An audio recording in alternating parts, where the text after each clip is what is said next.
Good morning all of you. Previous lecture तक wave optics के अलग अलग थ्योरीज हमने देखे। तो आज का लेक्चर हमारा लेक्चर नंबर होगा वेव ऑप्टिक्स का लेक्चर नंबर 5। फोर्थ तक हमने वेव ऑप्टिक्स के अलग अलग लेक्चर डिस्कस किए। आज लेक्चर नंबर होगा wave optics lecture number 5 as per NCERT हम डिस्कस कर रहे हैं। तो प्रीवियस लेक्चर में हमने जो न्यूटन्स कॉर्पस्कुलर थ्योरी होगी, उसके बाद हाइजेंस की वेव थ्योरी ऑफ लाइट होगी, उसके बाद मैक्स प्लैंक इलेक्ट्रोमैग्नेटिक थ्योरी, ये कंडीशंस हमने डिस्कस की। तो मेरा नाम है सुरवशेष जी और आप देख रहे हैं मेरा चैनल श्री सुरवशेष नाम का चैनल देख रहे हैं। तो सब्सक्राइब कीजिए, लाइक कीजिए और शेयर कीजिए। ठीक है, तो आज के लेक्चर में हम अगली थ्योरी के बारे में डिस्कस करेंगे। तो मैक्स प्लैंक क्वांटम थ्योरी के बारे में आज के लेक्चर में डिस्कस करेंगे। Max Planck quantum theory, Max Planck's quantum theory.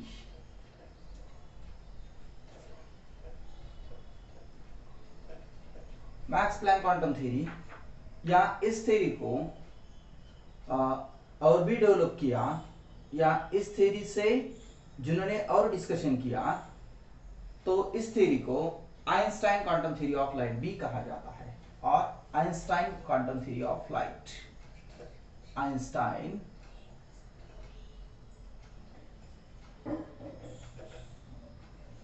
Einstein's quantum theory of light, Einstein's quantum theory of light.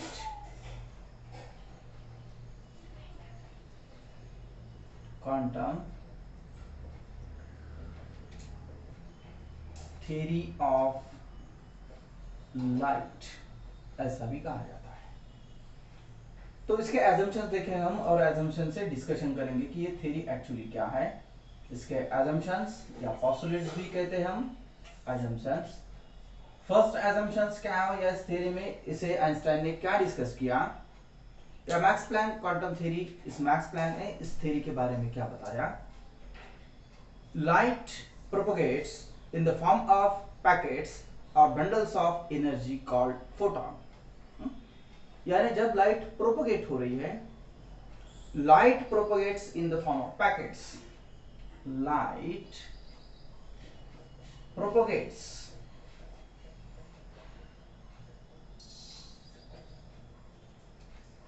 in the form of packets, in the form of packets, या इसे और बंडल ऑफ एनर्जी भी कहा जाता है, और bundles of energy, bundles of energy called photon, called photon. ये ध्यान में रखिए, फोटॉन, प्रोटॉन नहीं, फोटॉन।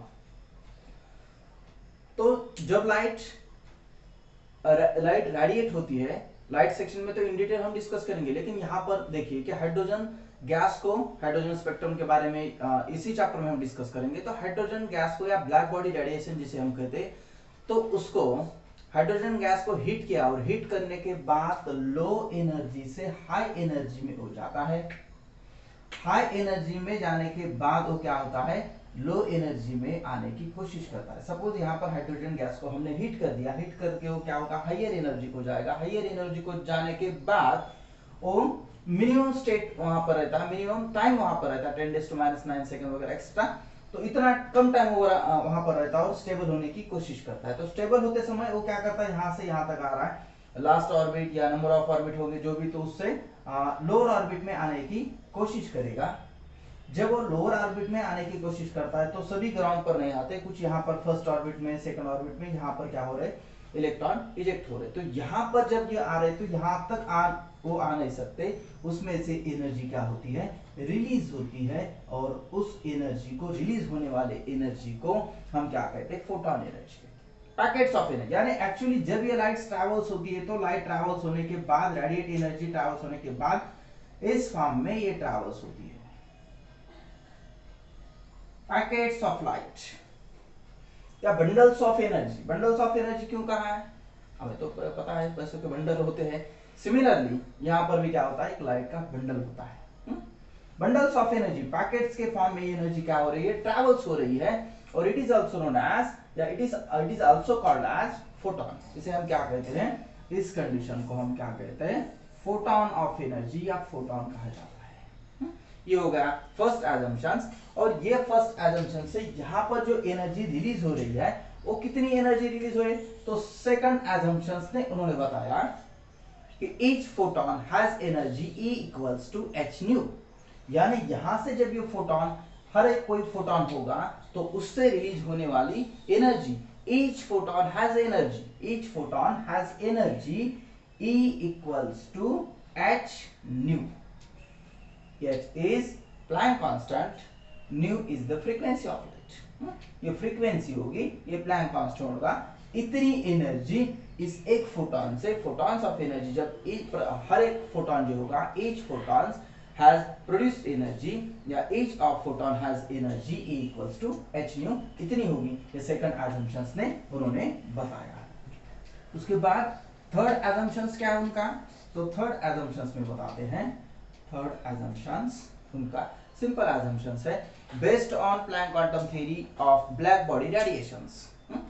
ये आइंस्टाइन जो थ्योरी है, तो ये किसके ऊपर निर्भर है या किसके ऊपर डिपेंड्स करती है ये, या बेस्ड होती है, तो based on Planck quantum theory black body radiations. Black body radiation यानी क्या, इलेक्ट्रॉन के इमिशंस के अलग अलग कंडीशंस होती है। हाँ, यहाँ पर क्या है, ये जो थ्योरी है based on Einstein quantum theory of light, ये किस पे डिपेंड है, तो based on Planck quantum theory. Planck, अब ये प्लैंक की थ्योरी कौन सी थी, तो ब्लैक बॉडी रेडिएशन की थ्योरी थी। Black body radiation, black body radiation. अब थर्मोडायनामिक्स में इसे इन डिटेल डिस्कस करेंगे, ब्लैक बॉडी रेडिएशन। लेकिन यहाँ पर ध्यान में रखिए कि अगर इलेक्ट्रॉन को इजेक्ट करना है, तो इलेक्ट्रॉन को इजेक्ट करने के लिए मेटल प्लेट से इजीली इलेक्ट नहीं होता, वहां पर वो ट्रैवल्स होता है। आपने 10th में पढ़ा होगा, 11th में पढ़ा होगा कि इलेक्ट्रॉन्स फ्रीली या रैंडमली कोई भी मेटल प्लेट में क्या हो सकते हैं, फ्रीली मूव हो सकते हैं, लेकिन इसके बाहर इजेक्ट नहीं होते।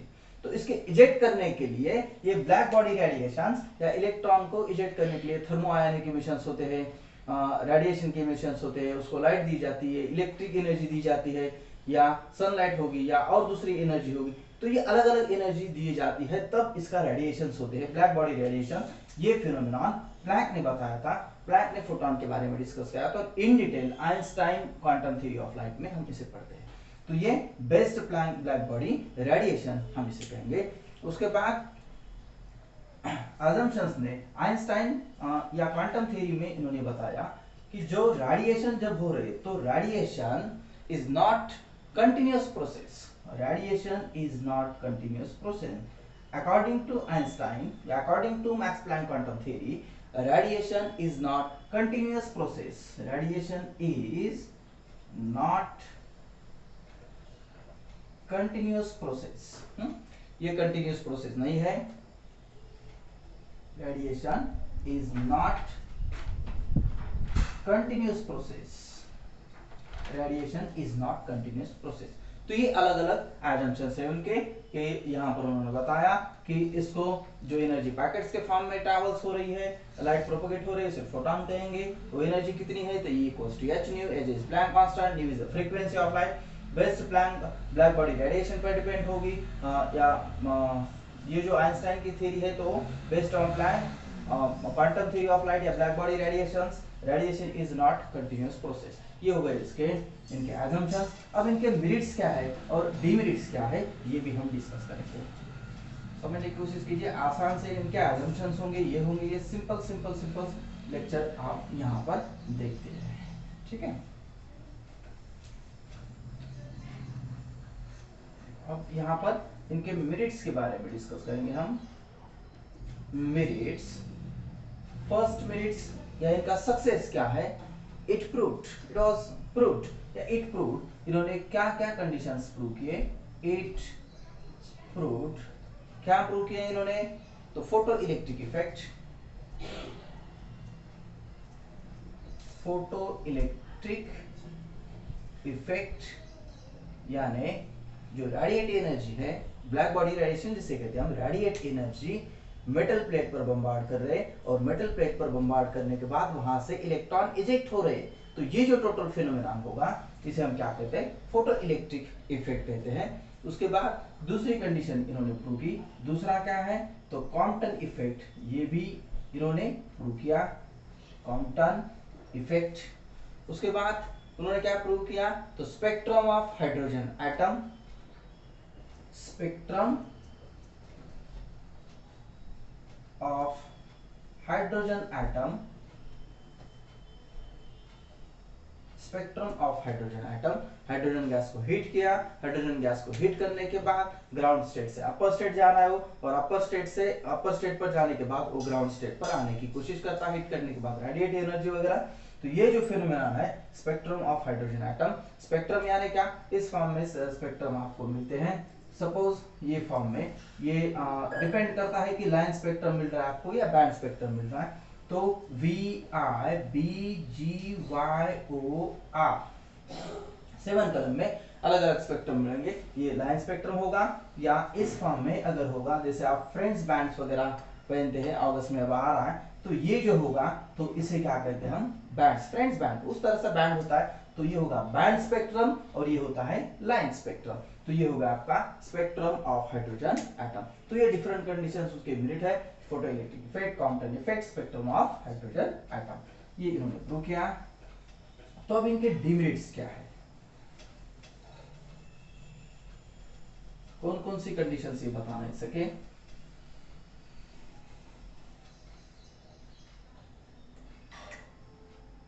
डिमेरिट्स या drawbacks of this theory, it was not able to prove, it was not able to prove, it was not able to prove, it was not able to prove। अब क्या क्या नहीं बता सके ये, तो इसके बारे में थोड़ा सा डिस्कस करेंगे हम, ठीक है। कौन कौन सी कंडीशन नहीं बता सके ये, तो इंटरफेरेंस, डिफ्रैक्शन एंड पोलराइजेशन, ये तीन कंडीशंस वो बता नहीं सके। फर्स्ट कंडीशन क्या है, इंटरफेरेंस के बारे में ये इन्होंने डिस्कशन नहीं किया या ये बता नहीं सके, इंटरफेरेंस। उसके बाद डिफ्रैक्शन और पोलराइजेशन, डिफ्रैक्शन और थर्ड कंडीशंस पोलराइजेशन,